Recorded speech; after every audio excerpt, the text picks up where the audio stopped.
Welcome back to the Crochet Credits with my friends at yarnspirations.com. I'm your host Mikey. Today we're going to do flowers in a row blanket. This is using the flower stitch, and you can see that there's leaves and then a flower, and then there's 4 rows of just single crochet back and forth, and then more, and it keeps just lining up just like this. In today's tutorial, I'm going to show you the information. There are some corrections that need to be made on this pattern, so I will show you the correct way of doing things, even though it may not be written properly at this time.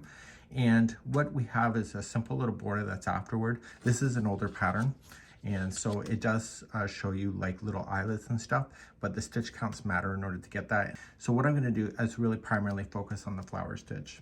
Now when you're looking at the flower stitch, you will see that it will look like this.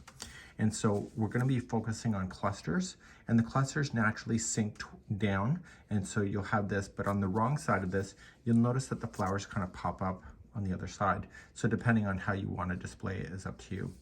The other stitch that I will have another tutorial for is actually using the tulip stitch instead. Very three-dimensional, and it really shows the big bulbs of tulips, as you can see. So in comparison to the one versus the other, you can decide. This one will use up more yarn. How much more? I don't know that answer. So today I'm going to focus on the flowers in a row crochet blanket, and then show you the flower stitch that's involved. Let's begin.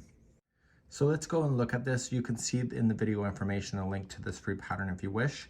And then it is using 2 sizes of crochet hooks, and the bigger hook is 6mm size J, and then there's a 5.5mm size I that's used in the border if you decide to do that. So it's going to say in the pattern chain 169. It's actually 168, so just ignore that on the pattern. And if you want to change the size of this, it's in multiples of 3. So go 1, 2, 3, 1, 2, 3, 1, 2, 3, and stop when you think you're happy with the width of it, and therefore you can do that as well. So either chain 168 or a multiple of 3. Once you have your chain done, I only have 18 here, which is a multiple of 3. We're going to start row number 1, and you're just going to go and turn it and get the back hump of the chain. If you don't wish to do the back hump in the regular stitch, you can decide to do that. Second chain from the hook, no matter how you do it, is going to be a single crochet, and you'll single crochet with this color all the way across for row number 1. Coming across my row, I'm done, and I want to exit this color, so just get rid of it.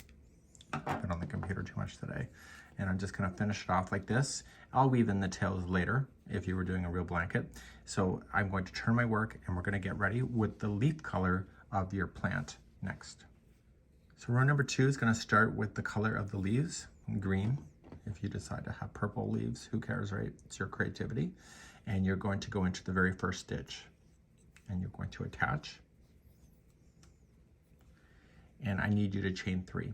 So 1, 2, 3. That'll count as a double crochet. Throw the straggler to the outside. You'll need to weave that in later. You're going to skip the next one, and you're going to put a V-stitch in the next one after that. And a V-stitch is going to be 1 double crochet, chain 1, 1 double crochet. And then this is the repeat going all the way across. Skip 2, and in the third one, do a V-stitch. So double crochet, chain 1, double crochet. So please do this all the way across, and I will see you close to the end of the row. This is row number 2. When you get all the way across, after skipping 2, you're going to come in and you'll still do your V-stitch, and there should only be 2 stitches left after the end of this one, which in this case is right because it's a multiple of 3. So skipping the next one, and just double crochet into the last stitch, and you're going to get rid of this color, and this will be your leaves, and just trim. You can weave in your ends later. Let's move on to row number 3. The sky's the limit on colors. Row number 3 I'm about to show you is different from the way that it's written in the pattern. Okay, so the way it's written in the pattern currently at the time of filming is that you're going to be eliminating stitches by accident, but it will be corrected. So come into the very first stitch, and you're going to attach.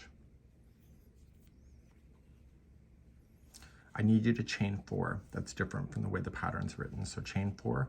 So 1, 2, 3, and 4. In the chain 1 that's in between the V-stitch, just like you see, that's where you're going to play this whole time, and you're going to do a cluster. And the cluster is going to be yarn over, going into the chain space, pull through 2, and hold.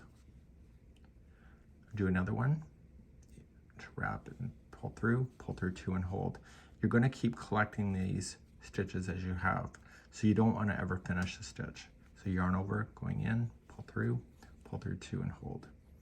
Once you can count 4 loops, you're done. So yarn over, pull through everything, and that is your flower right there. To move on to the next flower, you have to chain 2 and then go into the next one. So yarn over and in, pull through 2 and hold. And do that again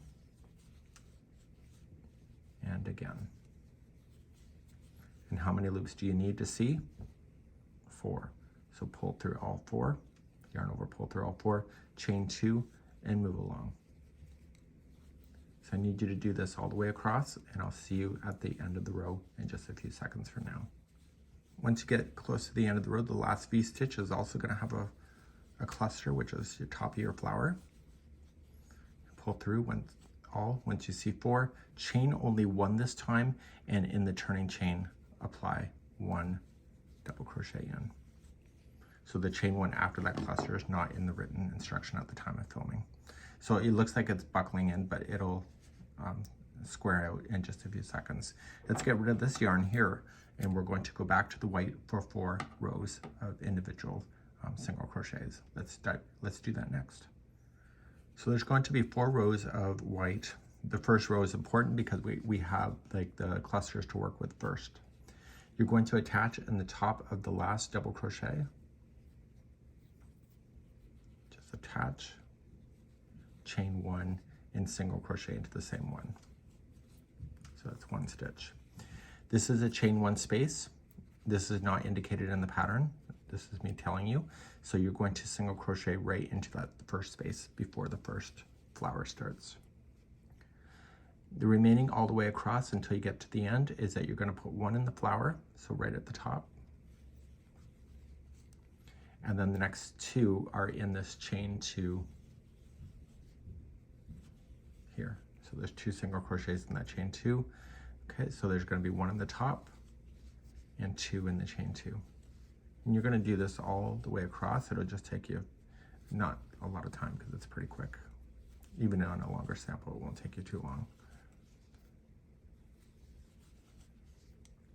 So the deal is that because I'm having you improvise with the corrections, once you do your last top of the flower, there's 1 chain 1 space you cannot really see, but it's there.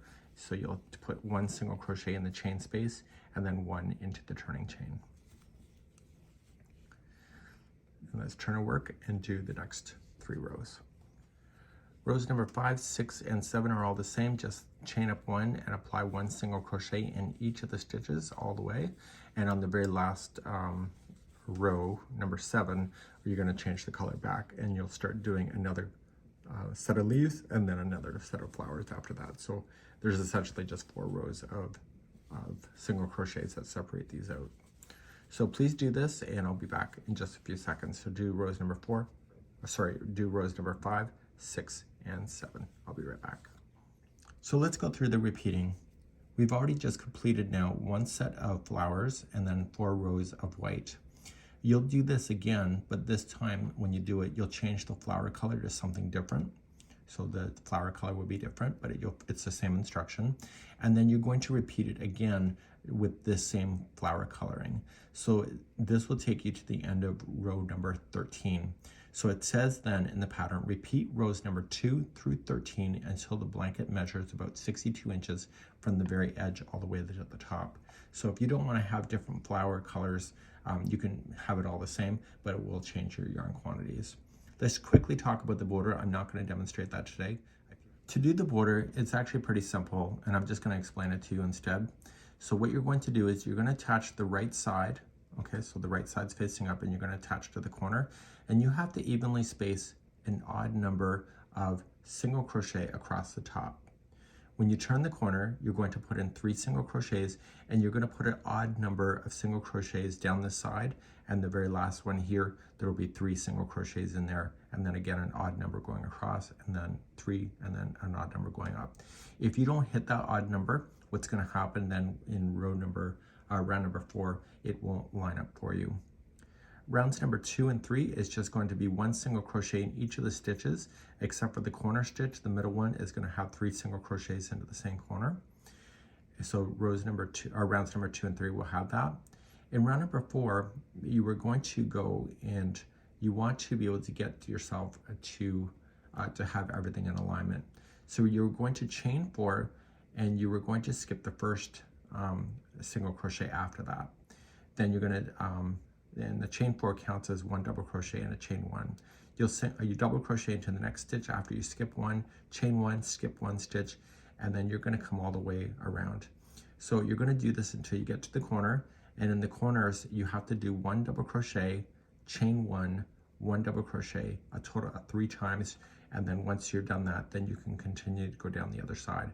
So you just have to remember that you're skipping a stitch in between the side when you're going down the sides.